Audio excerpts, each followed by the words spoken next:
Bonjour à tous, avant que cette vidéo ne commence, je tiens à vous rappeler de vous abonner à la chaîne si ce n'est pas encore fait.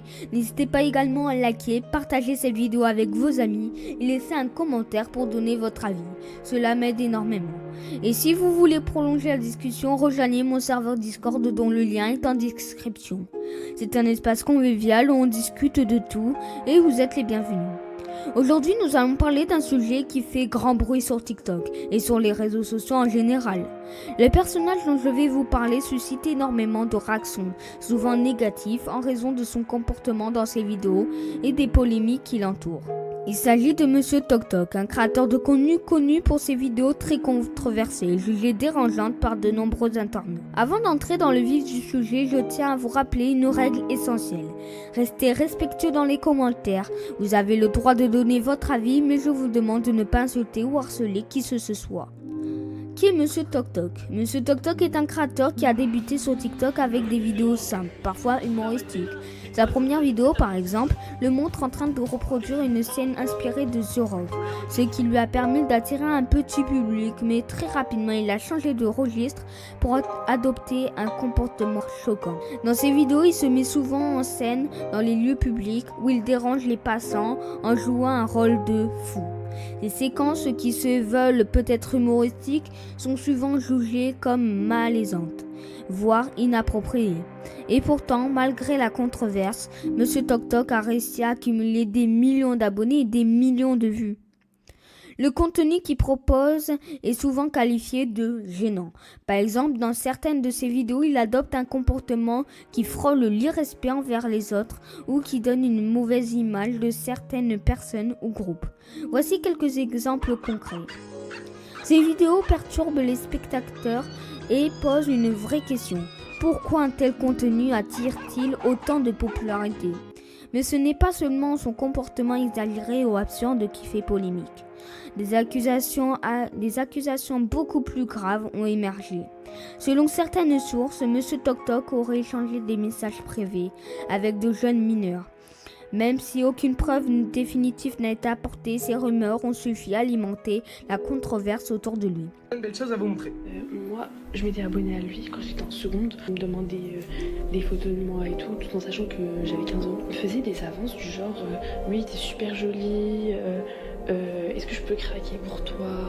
Je lui avais déjà posé des questions du genre oui, comment percer? Je peux poster tes formes sur les réseaux, en sachant que je suis mineure, et il m'a dit ça. Il m'a dit tu peux vendre tes... C'est Yep, il lui a dit de vendre ses Yep pour avoir des tubes. Il a proposé de faire une deuxième vidéo, mais cette fois, tu sais, la vidéo genre du chien. La traîne où lui il fait genre le chien et nous on fait genre la maîtresse. À votre avis, pourquoi je floute le visage de ces deux personnes? Ou même le visage de toutes ces personnes de toutes ces vidéos? Parce qu'elles n'ont pas atteint la majorité. En France, le droit à l'image c'est hyper réglementé, et encore plus quand on n'est pas majeur. Imaginez-vous en tant que parent, votre enfant rentre et vous dit qu'il y a un monsieur qui lui a demandé de le prendre en vidéo en le tenant en laisse. Mais c'est pas tout. Imaginez quand vous allez sur le profil du monsieur dont vous a parlé votre fille, 90% des danses qu'a fait ce monsieur avec des gens, c'est avec la jambe féminine et la... Sa réponse face aux critiques. Et récemment, j'ai reçu une vague de critiques et je t'en prends totalement en fait toutes les critiques négatives que j'ai reçues. Il faut vraiment absolument que je me remette en question parce que ça va plus. Au niveau de mon contenu, ça devient n'importe quoi. Le fait de crier, d'imiter les animaux, de faire toutes ces choses-là en plus en public, de danser n'importe comment, ça peut extrêmement gêner les autres, et c'est très important de respecter les autres. Donc de ce côté-là, je vais essayer de me remettre en question. Et aussi, même au niveau de mes lives, je vais me remettre en question parce que c'est aussi n'importe quoi d'imiter les animaux, de faire des bêtises. Je fais cette vidéo pour une remise en question et je compte absolument sur le soutien de mes abonnés et sur la compréhension de tout le monde. J'ai fait n'importe quoi, tout homme a le droit de se racheter, tout homme a le droit de tomber. L'important c'est de se relever, de continuer d'avancer et d'éviter de reproduire les mêmes erreurs. Je vais continuer d'avancer et je vais faire quelque chose de plus productif dans mes vidéos. Donc aujourd'hui, Il ajoute même qu'il envisage de changer son contenu pour quelque chose de plus acceptable.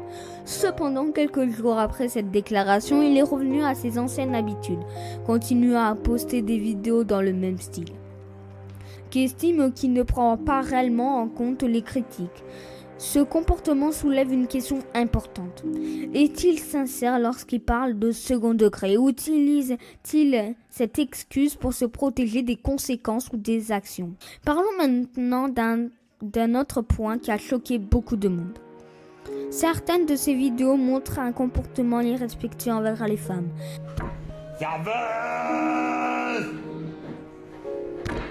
Serveuse! Viens ici! Tout de suite! Excusez-moi, mais pourquoi vous parlez, monsieur? C'est quoi ça? Femme! Mais je vous permets pas de me parler comme ça, monsieur. J'avais demandé une bière, tu m'as mis du jus de tomate? Excusez-moi, je reviens. Va chercher ma bière! Tout de suite! Ça va quoi? Je vous jette ça dans la gueule ou quoi, monsieur? Vous allez vous calmer, ok? Ma bière! Tout de suite! Non, vous vous calmez. Parlez pas comme ça à une femme, ok? Espèce de gros bouchon, va. Vas-y, dégage. Appelle la police, s'il te plaît. Comment ça me saoule, les mecs. Femme! Je vous permets pas, monsieur. Ma bière!